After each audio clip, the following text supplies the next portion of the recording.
Absolute resonance की इस episode की शुरुआत में हम देखते हैं कि लीलो जो होता है ये कहता है कि मेंटोर ची चैन, क्या आपको लगता है कि मेरा कोई चांस है 1 स्टार होली ग्रेल मीट के मंच पे टिकने का। तो इस पर मेंटोर ची चैन जो होती है ये कहती है कि हाँ बिल्कुल, अगर तुम बात सबसे ज्यादा सेमलेस पार्टिसिपेंट कंपटीशन की कर रहे हो तो तुम जीत सकते हो, लेकिन वैसे तुम्हारे जो चांसेस हैं चुनिंदा टॉप लोगों में आने के वो काफी कम है। और क्या तुम्हें सच में ऐसा लगता है कि तुमने जो ब्लू एबिस सेज कॉलेज के लू कांग को हरा दिया है, तो क्या तुम्हें सच में लगता है कि पूरे डिवाइन कॉन्टिनेंट में स्ट्रॉन्गेस्ट 1 स्टार हॉल स्टूडेंट्स के लिए क्वालिफाई हो गए हो। लेकिन तुम्हें मैं बता दूं कि ये जो spear of enlightened sage, the beast of sacred summit और इन्फर्नल कोर इल्यूजरी थंडरबोल्ट जो कॉलेज हैं ये सबसे स्ट्रॉन्गेस्ट में से एक हैं। और जिंग ताइजू जो है एनलाइटेंड सेज कॉलेज से वो क्वाशी 9th ग्रेड की स्ट्रेंथ को पोजेस करता है। और सुंदर सिंह जो है सेक्रेड समिट सेज कॉलेज से, तो उसने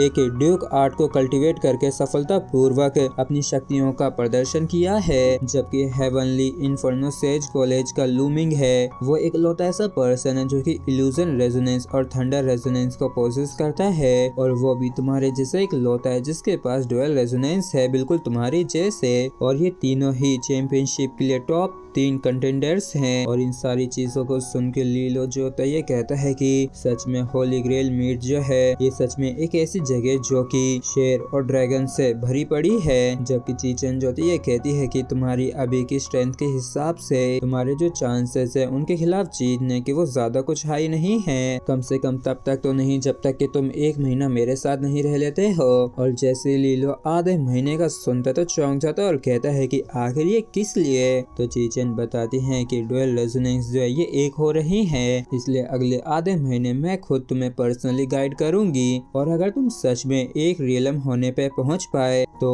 चैंपियनशिप के लिए जो 3 दावेदार है वो 4 हो जाएंगे। तो क्या तुमने अपनी चॉइस बना ली है? और अगर तुम तैयार हो तो फिर चलो बिना किसी देरी के शुरू करते हैं। जबकि सब लीलो जो है मुंह बनाते हुए सोचता है कि आखिर मुझे ऐसा क्यों महसूस हो रहा है जैसे कि मैं जाल में फंस गया हूँ। जिसके बाद हमें लोलन हाउस के अंदर का सीन दिखाया जाता है जहाँ पे साइवे एक जगह पे आके कहती है कि मुझे लगा ही था कि क्विंग तुम यहीं पे होगी। तो इस पर जियांग क्विंग कहती है कि मैं यहाँ पे अपनी स्वॉर्डमैनशिप को प्रैक्टिस कर रही थी, लेकिन सिस्टर साइवे क्या कोई दिक्कत हो गई है? तो इस पर साइवे कहती है कि अरे ज्यादा कुछ तो नहीं हुआ, लेकिन जब मैं साफ सफाई कर रही थी तब मुझे कुछ जरूर मिला है। और हम देखते हैं कि साइवे को असल में एक लेटर मिला होता है जिसे इसने जियांग क्विंग को दे दिया होता है। और साइवे कहती है कि इस लेटर को काफी साल पहले ली तई जुआन को लिखा गया था, और ऐसा दिखता है कि तुम्हारी जो रेपुटेशन है वो काफी समय पहले ही काफी दूर तक फैल चुकी थी। और ये जो जिंग फैमिली है ये होली सन डायनेस्टी एक एंशिएंट फैमिली है। तो ऐसा दिखता है कि इस फैमिली का जो हेड है वो किसी तरीके से